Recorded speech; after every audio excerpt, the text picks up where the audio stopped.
Hello दोस्तों, स्वागत है आप सभी का इंग्लिश मार्गदर्शन विद ऋषिकेश यूट्यूब चैनल पर। दोस्तों, हमेशा की तरह आज एक बार फिर हम लोग बहुत ही इंटरेस्टिंग स्टोरी के माध्यम से इंग्लिश को सीखने वाले हैं। साथ ही इसमें मैं हर एक वर्ड का इंग्लिश टू हिंदी ट्रांसलेट करना बताऊंगा। साथ ही इसमें जो भी ग्रामर आया होगा सभी ग्रामर को मैं आपको समझाऊंगा। तो बने रहिए इस वीडियो के अंत तक, क्योंकि आपको इसमें बहुत कुछ सीखने को मिलेगा। तो चलिए स्टोरी को पढ़ना शुरू करते हैं। ये जो स्टोरी है एक स्क्वेरल और एक एलिगेटर यानी कि एक गिलहरी और एक घड़ियाल के बीच की है। तो चलिए पढ़ना शुरू करते हैं। The squirrel and the alligator.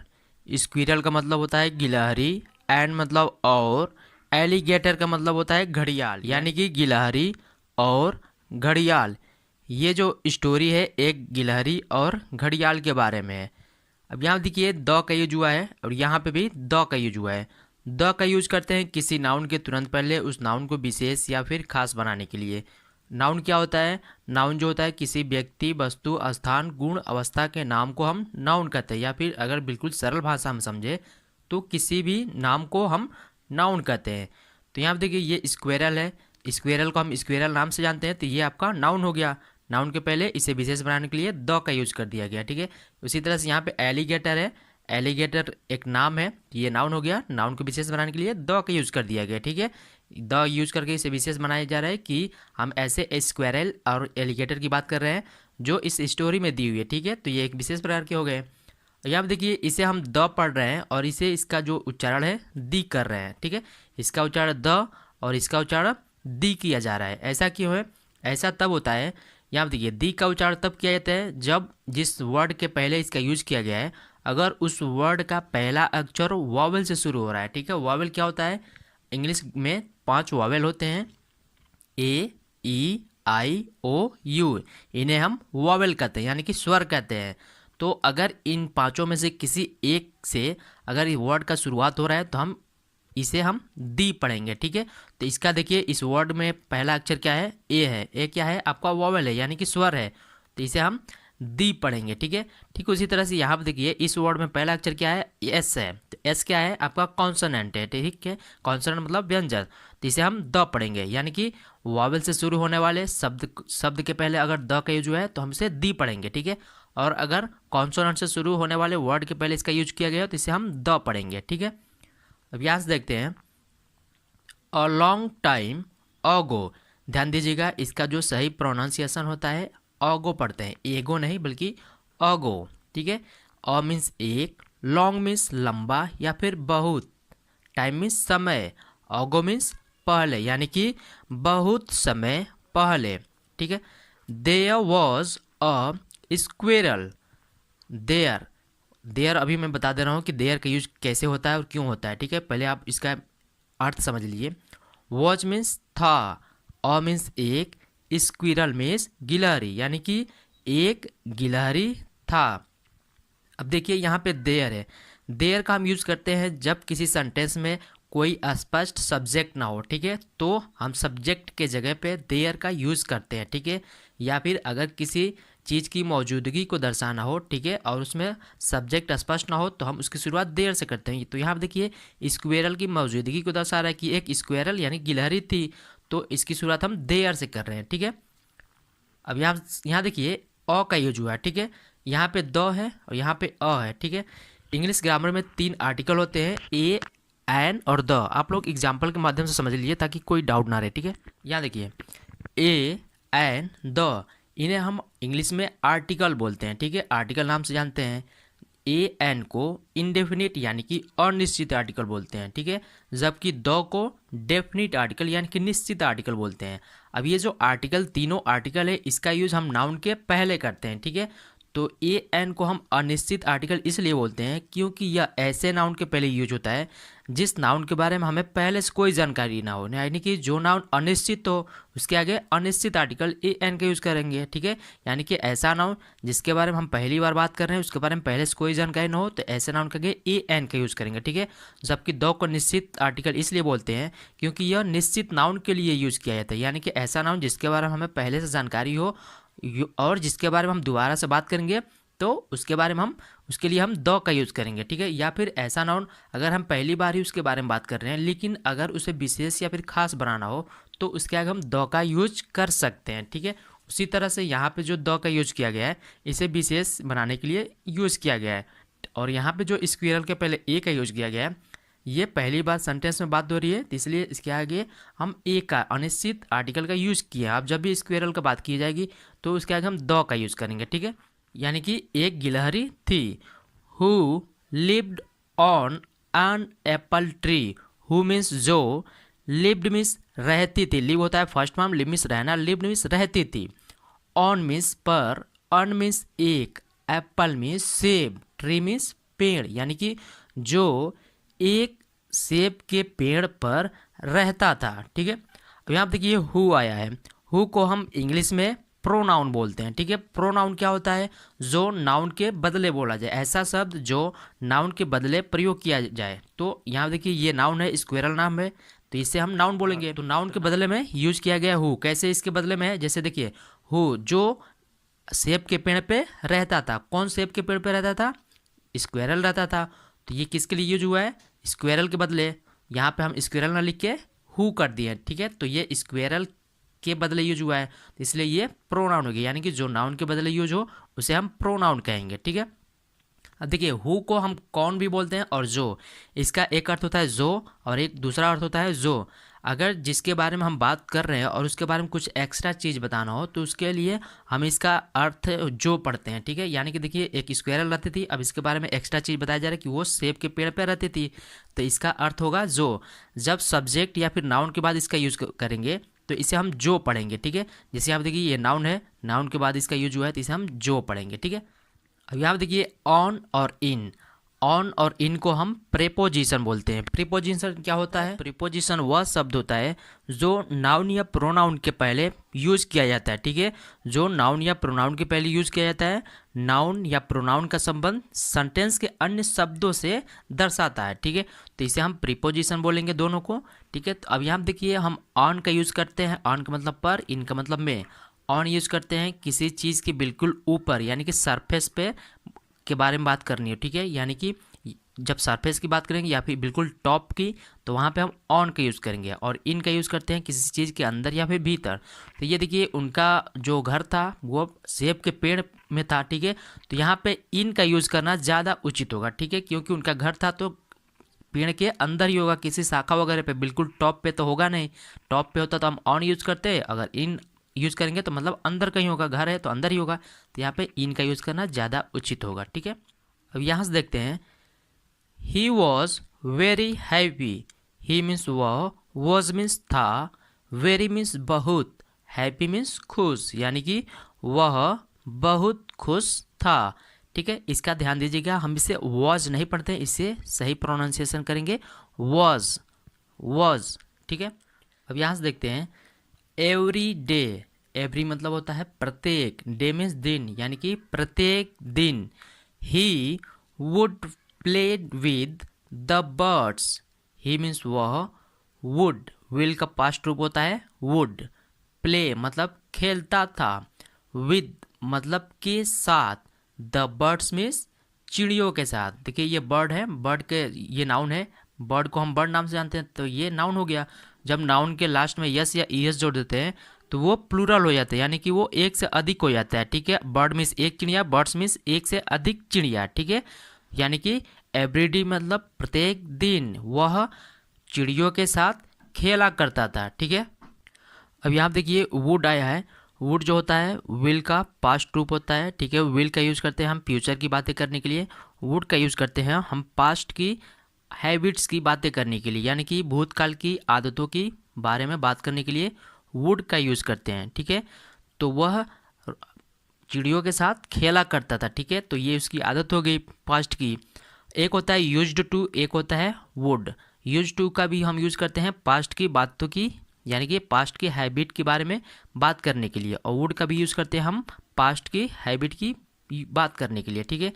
तो यूज टू का हम यूज़ करते हैं अगर कोई चीज़ एक निश्चित समय तक हुआ हो, ठीक है, पास्ट में अगर निश्चित समय तक निरंतर हुआ हो तो उसके लिए हम यूज टू का यूज़ करते हैं, ठीक है। और वुड का यूज़ करते हैं अगर कोई चीज़ बार बार हुआ हो, ठीक है, तो उसके लिए हम यूज़ वुड लगाते हैं। तो यहाँ पे वो हर रोज़ यानी कि प्रत्येक दिन ये बार बार हो रहा है, ठीक है, तो हर बार हो रहा है तो इसके लिए हम वुड का यूज़ करते हैं, ठीक है। वुड आपका क्या है, यहाँ पे ऑक्सिलरी वर्ब है। ऑक्सिलरी वर्ब क्या होता है, ऐसा वर्ब जो मेन वर्ब के साथ आता है। मेन वर्ब देखिए यहाँ पे प्ले है और ये है ऑक्सिलरी वर्ब। ऑक्सिलरी वर्ब को हम हेल्पिंग वर्ब भी बोलते हैं, ठीक है, जो मेन वर्ब के साथ आता है, ठीक है।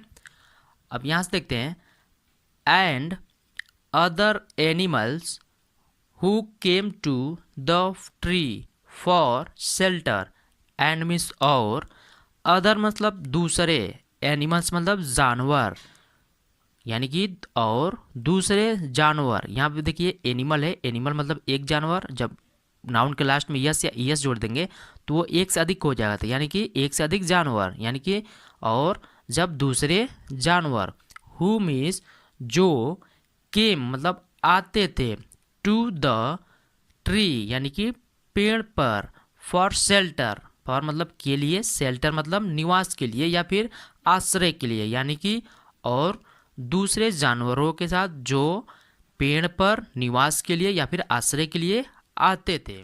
अब यहाँ पे देखिए हु आया है, ठीक है। हु का मैंने ऊपर बताया है, एक मीनिंग होता है जो और एक होता है कौन। तो यहाँ पे देखिए जो हु यहाँ पे आया था, हु, ठीक है, तो यहाँ पे इसका हमने बताया था कि अगर नाउन के बाद हु आया हो तो उसका हम अर्थ निकालते हैं जो। तो यहाँ देखिए नाउन स्क्विरल नाउन है, तो इसके बाद हु आया था, इसका भी हम अर्थ निकाले थे जो। अब ठीक उसी तरह से यहाँ पे भी जो हु आया है ये भी नाउन के बाद आया है, तो एनिमल आपका नाउन है, नाउन के बाद हु आया तो इसका भी हम अर्थ निकालेंगे जो, यानी कि हु केम, जो केम मीन्स आते थे, टू द ट्री यानी कि पेड़ पर, फॉर मतलब के लिए, शेल्टर मतलब आश्रय, यानी कि जो पेड़ पर आश्रय के लिए आते थे, यानी कि एवरीडे ही वुड प्ले यानी कि प्रत्येक दिन वह खेला करता था, विद द बर्ड्स यानी कि चिड़ियों के साथ, एंड अदर एनिमल्स और दूसरे जानवरों के साथ जो पेड़ पर आश्रय के लिए आते थे, ठीक है। अब यहाँ देखिए ये केम है, कम होता है फर्स्ट फॉर्म, केम होता है सेकेंड फॉर्म, ठीक है। यहाँ देखिए विद का यूज हुआ है, विद को हम यहाँ पे प्रोपोजिशन बोलते हैं। प्रीपोजिशन क्या होता है, प्रीपोजिशन वह शब्द होता है जो नाउन या प्रोनाउन के पहले प्रयुक्त होता है, जो नाउन या प्रोनाउन का संबंध सेंटेंस के अन्य शब्दों से बतलाता है, ठीक है। तो यहाँ देखिए ये बर्ड्स आपका नाउन है, तो नाउन के पहले इसका यूज किया गया, ठीक है, तो ये प्रीपोजिशन है, ठीक है।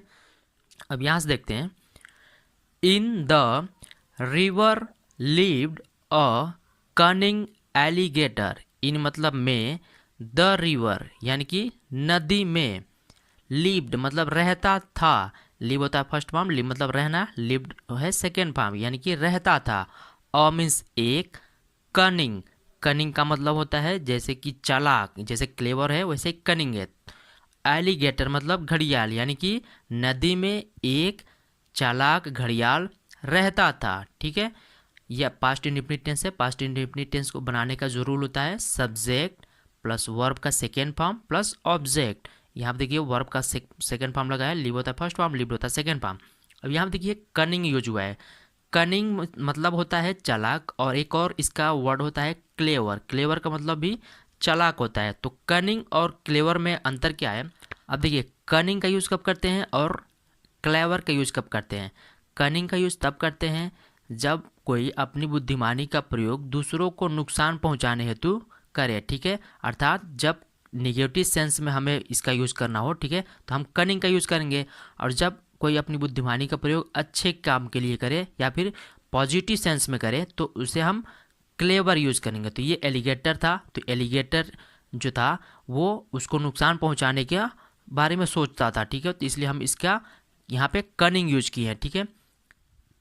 He had always wish to eat the squirrels heart, ध्यान दीजिएगा इसका दो तरह से प्रोनाउंसिएशन होता है। एक ब्रिटिश इंग्लिश में हम दो तरह का इंग्लिश पढ़ते हैं, एक ब्रिटिश इंग्लिश होता है और एक अमेरिकन इंग्लिश होता है। अमेरिकन इंग्लिश में हम इसे हार्ट पढ़ते हैं, यानी कि आर को भी पढ़ते हैं, ठीक है, हार्ट, और ब्रिटिश इंग्लिश में हम इसे आर को साइलेंट रखते हैं, तो इसे हम पढ़ते हैं हार्ट, ठीक है। ब्रिटिश इंग्लिश में हम इसे हार्ट पढ़ेंगे, ठीक है। तो ही मतलब वह, हैड ऑलवेज मतलब हमेशा, विश्ड मतलब इच्छा रखता था, टू ईट मतलब खाने के लिए, द स्क्वेरल्स यानी कि गिलहरी का, हार्ट मतलब दिल, यानी कि वह हमेशा गिलहरी का दिल खाने का इच्छा रखता था। हैड मतलब रखता था। अब यहाँ पर देखिए एपोस्ट्रॉफी एस का यूज हुआ है। ये है एपोस्ट्रॉफी और इसे बोलते हैं एस। एपोस्ट्रॉफी एस का मतलब होता है का, की, के। ठीक है, देखिए क, का, की के लिए इंग्लिश में दो वर्ड होता है, एक होता है ऑफ और एक होता है एपोस्ट्रॉफी एस। जब सजीव के लिए हमें क, का, की का लगाना हो तो हम उसे के साथ एपोस्ट्रॉफी एस लगाएंगे, और जब निर्जीव के लिए क, का, की लगाना हो तो उसके लिए हम ऑफ लगाएंगे। ठीक है, तो यहाँ पर देखिए स्क्वायरल क्या है, गिलहरी है, गिलहरी एक सजीव है, तो इसके लिए हम का के लिए एपोस्ट्रॉफी एस लगाएं। अगर यहीं पे कोई निर्जीव होता उसके लिए हम एपोस्ट्रॉफी एस नहीं लगाते बल्कि ऑफ लगाते हैं। ठीक है, अब यहाँ देखिए टू आया है, ये आपका वर्ब है, ईट मतलब खाना, तो ये आपका वर्ब है। अगर वर्ब के पहले टू लगा देते हैं तो हम इसे इन्फिनेटिव वर्ब बोलते हैं। ठीक है, इन्फिनेटिव वर्ब का मतलब होता है ऐसा वर्ब जो अपने ओरिजिनल फॉर्म में हो। ठीक है, यानी कि जिस तरह से फर्स्ट फॉर्म में होता है उसी तरह से रहता है। जब अगर वर्ब के पहले टू लग जाएगा तो वो अपने फर्स्ट फॉर्म में आ जाता है। ठीक है, यहाँ से देखते हैं वन डे, वन मीन्स एक, डे मीन्स दिन, यानी कि एक दिन। He told the squirrel about a garden full of mango. He मतलब वह, टोल्ड मीन्स बताया, द स्क्विरल, स्क्विरल का मतलब गिलहरी को, अबाउट मतलब के बारे में, अ मीन्स एक, गार्डन, गार्डन का मतलब बागीचे के बारे में, फुल ऑफ, फुल का मतलब फुल ऑफ का मतलब भरा हुआ, मैंगो मतलब आम से, यानी कि एक दिन उसने गिलहरी को आम से भरे हुए एक बागीचे के बारे में बताया। ठीक है, अब यहाँ देखिए इसका जो प्रोनाउंसिएशन होगा गार्डन, ब्रिटिश इंग्लिश में इसे हम गार्डन, इसमें आर साइलेंट होगा। ठीक है, तो इसे हम गार्डन बोलेंगे।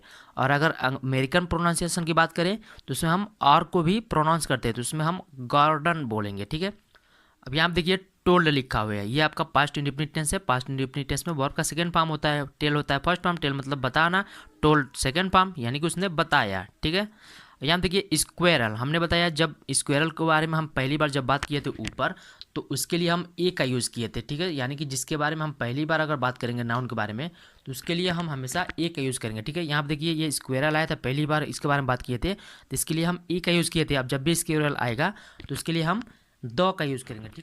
ठीक उसी तरह से जो आपका यहाँ पे नीचे जो आया है स्क्वेरल, यहाँ पे देखिए द का यूज हुआ है, ठीक उसी तरह से यहाँ पे स्क्वेरल आया है, द का यूज हुआ है। ठीक है, यानी कि जब पहली बार किसी नाउन के बारे में बात करते हैं तो उसके आगे हम ए अथवा एन का यूज़ करते हैं, जब दोबारा उसके बारे में बात करते हैं तो द का यूज़ करते हैं। ठीक है, trees on the other side of the river, trees मतलब पेड़, ट्री मतलब एक पेड़, जब नाउन के लास्ट में यस या यस जोड़ देते हैं तो वो एक से अधिक हो जाता है, तो यानी कि एक से अधिक पेड़, ट्रीज यानी कि पेड़, ऑन मतलब पर, द अदर मतलब दूसरे, साइड मतलब ओर यानी कि दूसरी ओर, ऑफ मतलब के, द रिवर यानी कि नदी के, यानी कि उसने एक दिन उसने गिलहरी को नदी के दूसरी किनारे पर आम से भरे पेड़ के बगीचे के बारे में बताया। ठीक है, देखिए यहाँ पे दी का उच्चारण हुआ है और यहाँ पे द, हमने बताया जब इसका यूज़ करते हैं जिसके पहले अगर उसमें पहला अक्षर वावेल हो यानी स्वर से हो तो इसे हम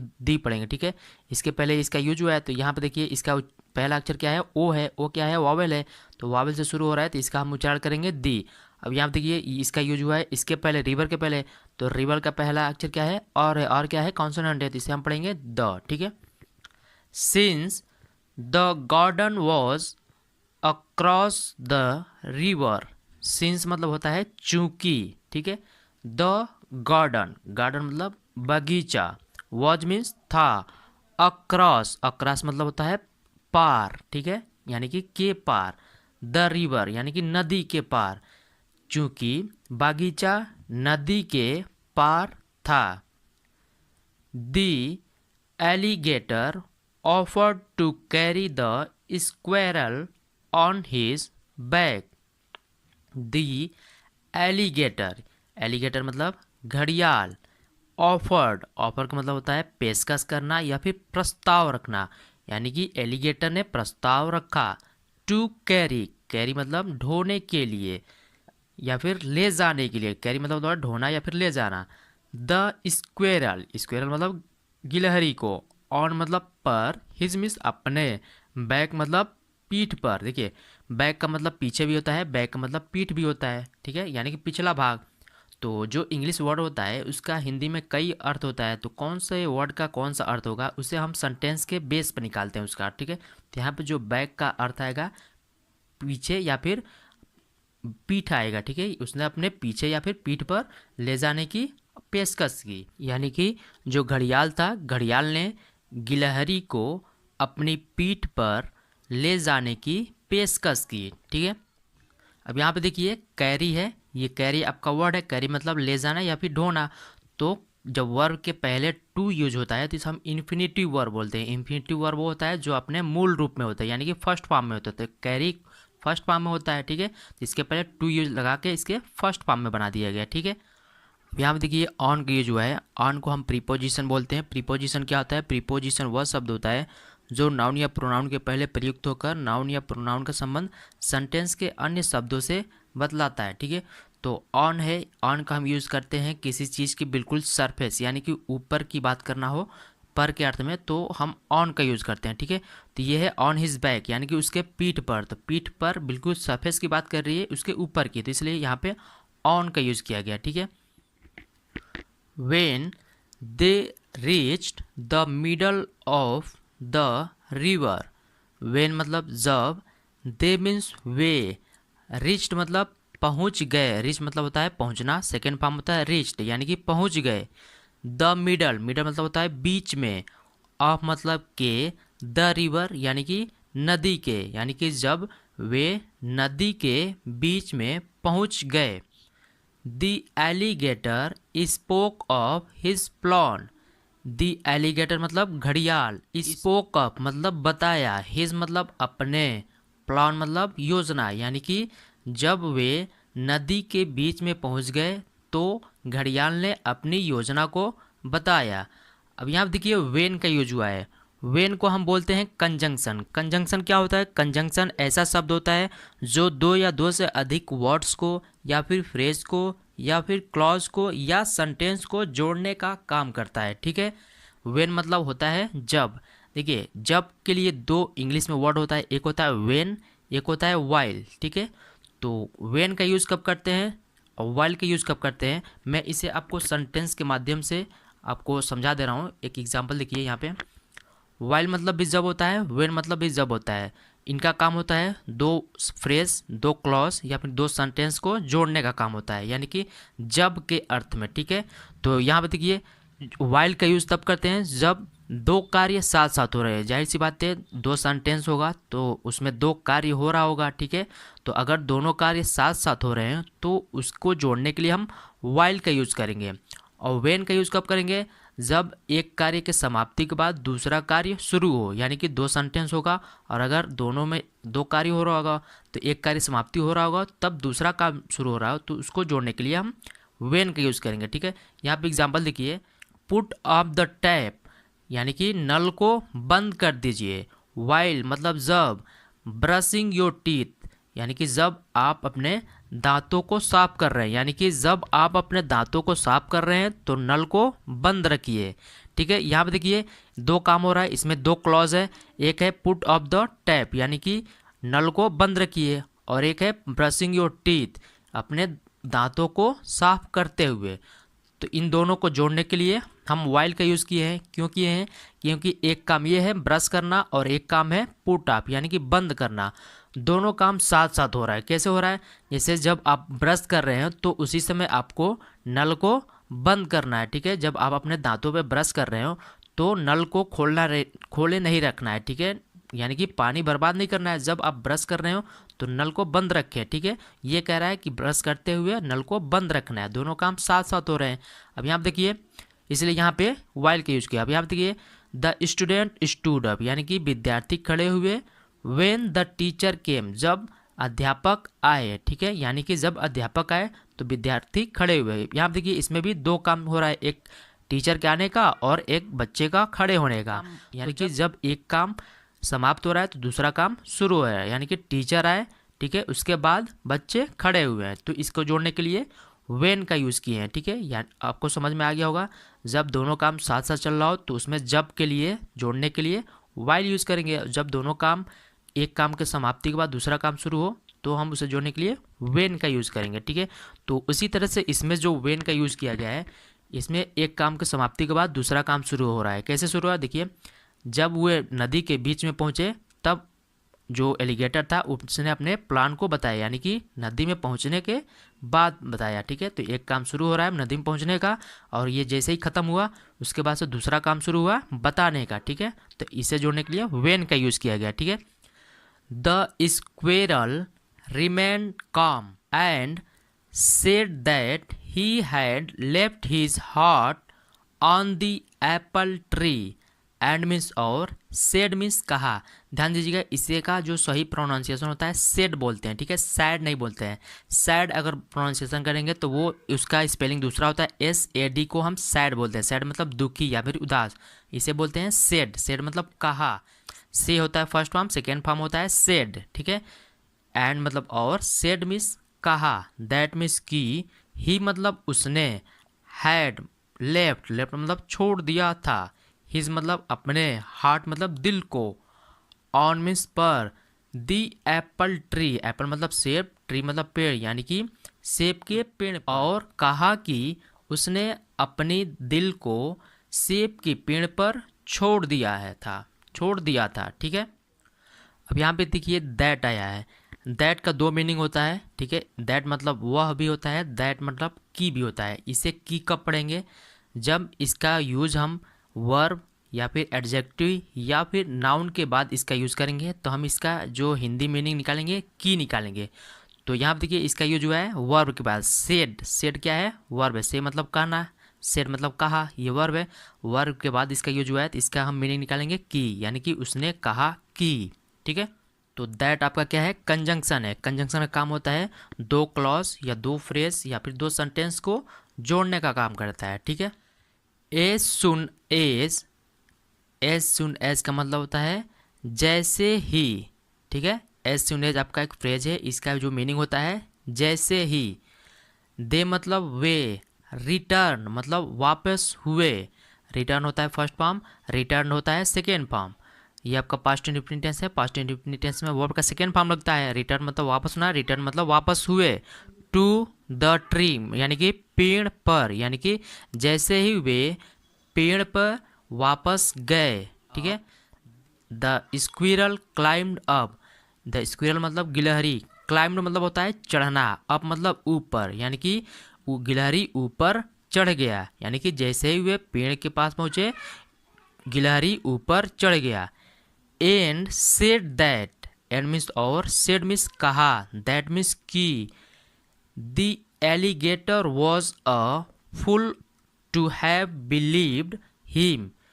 द एलिगेटर मतलब घड़ियाल, वॉज मीन्स था, और फुल मतलब मूर्ख, फुल का मतलब होता है मूर्ख। ध्यान दीजिएगा, इसे FOOL फुल, और एक होता है FULL फुल, उसका मतलब फुल का मतलब होता है भरा हुआ, और FOOL का मतलब होता है मूर्ख, ठीक है। फुल यानी कि मूर्ख, टू हैव बिलीव यानी कि बिलीव मतलब होता है विश्वास करने के लिए, ही मतलब उसे, यानी कि उसने, और उसने कहा घड़ियाल मूर्ख था जो उस पर विश्वास किया, ठीक है। तो ये थी आज की स्टोरी।